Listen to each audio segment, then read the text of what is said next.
Hello and welcome. We are continuing to read Ranger in Time, Night of Soldiers and Spies. This is Chapter 8, Life or Death Lies. Chapter 8 Vocabulary.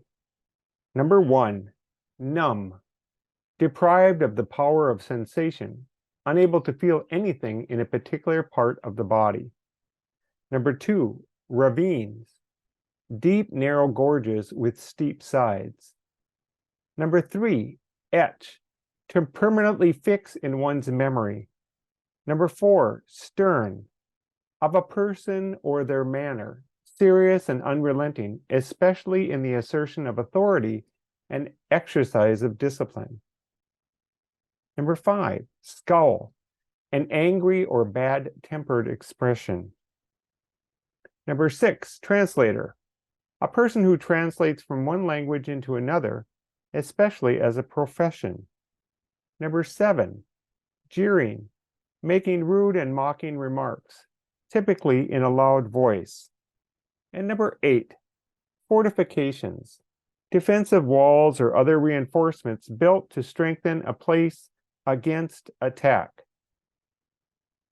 If you open your books to page 53, we'll begin reading Chapter 8, Life or Death Lies. Isaac's feet were numb, but he forced himself to keep walking with the Hessian soldiers. He'd been half asleep on the riverbank, so cold he thought of closing his eyes and giving up. But then the dog had found him.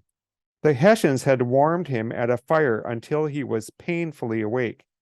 Every bit of his skin burned with the cold now as they set out for Trenton. Isaac wished he could sink down in the snow and go to sleep, but he had to stay alert. He was already gathering information about the road. He noticed how the steep, icy trail wound its way through dark woods. The ruts would make travel difficult for horses, carts, and cannons. Isaac noted the two ravines they crossed, one deep and one smaller. He tried to etch every detail into his memory. When they arrived in Trenton, Ranger followed Isaac and the soldiers into a house. It smelled of wood smoke and meat and pine branches. A stern-looking man sat in a chair by the fire. He wore a ruffled shirt under his jacket and a scowl on his face. It had to be Colonel Rawl.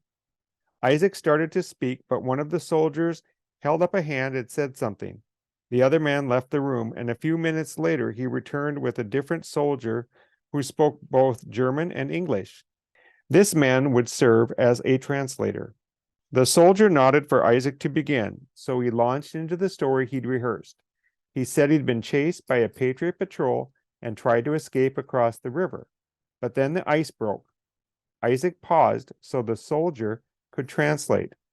Colonel Rawl laughed and said something to the others. Isaac looked at the man translating.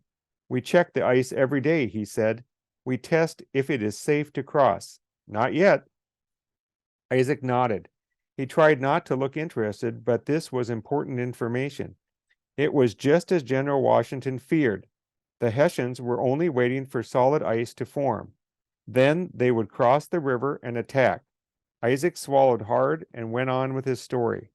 When he fell through the ice, he told the soldiers he heard the men who had chased him laughing and jeering on the opposite shore. They must have been certain he'd die in the icy water. And he would have, except for the dog that went to get the Hessian soldiers to save him. Colonel Rawl looked at Ranger. He looked at the soldiers who had found Isaac, and they nodded. This was indeed what had happened. Colonel Rawl said something and pointed to the door. One of the soldiers let Ranger outside with some other dogs that were in the yard. Then the translator looked at Isaac and said, "Where did you come from?"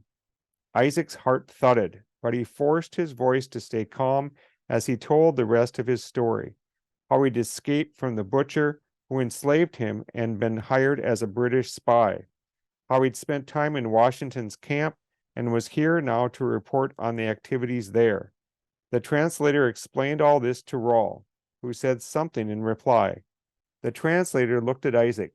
"So now you are here. What do you have to report?" Isaac delivered the lie he'd practiced. "I have seen Washington's men in their winter quarters," he said. "They are in a sad state, hungry and weak. Their spirits are as broken as their bodies. Many are refusing orders. The officers can no longer control them. Rawl leaned back in his chair and smiled. He said something to the other men, who laughed. Isaac looked at the translator, who said, "The colonel is not surprised, but he is pleased that he did not waste time building fortifications around Trenton, as General Cornwallis ordered. He has known all along that Washington's country clowns would never dare to attack." Anger burned in Isaac's chest. He reached into his pocket and squeezed the frozen, knotted rope. He had to stay calm. He couldn't give himself away. He clenched his jaw and nodded. They would be hard-pressed to defend themselves, much less launch an attack. Suddenly, Colonel Rawl leaned forward, studying Isaac's face. His eyes narrowed when he spoke. "He asks how he can be sure that you tell the truth," the translator said. "How are we to know that you are not a spy for the Continental Army?" Isaac's stomach leaped into his throat. Had his anger shown in his eyes? He wanted to run, but they were waiting for his answer. "Does the colonel suppose that a spy would cross the river in broad daylight?" Isaac forced out a laugh. "That would be a foolish spy indeed."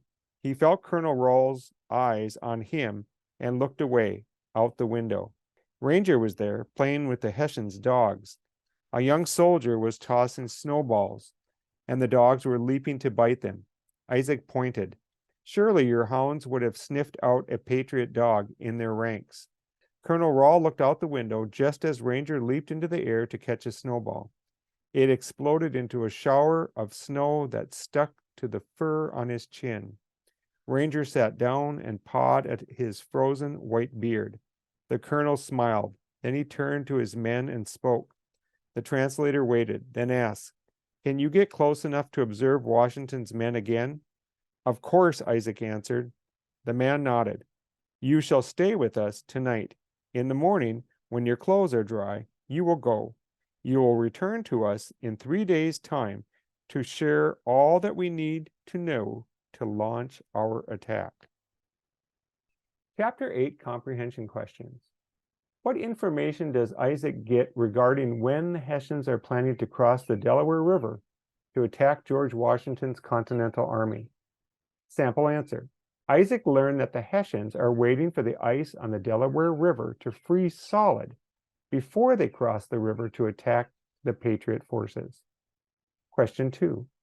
Why does Isaac tell Colonel Rawl, the leader of the Hessians, that George Washington's Continental Army is a mess? Sample answer. Isaac likely tells Colonel Rawl that George Washington's Continental Army is a mess so that Rawl will not expect an attack from them. In addition, if Washington's Continental Army is a mess, Rawl can wait for the Delaware River to freeze solid before launching his attack. Question 3. Why does Colonel Rawl want to send Isaac back to George Washington's camp? Sample answer. Colonel Rawl wants to send Isaac back to George Washington's camp to do some spying for the Hessians. Specifically, Colonel Rawl wants Isaac to gather information about Washington's army in order to plan his attack on these rebels.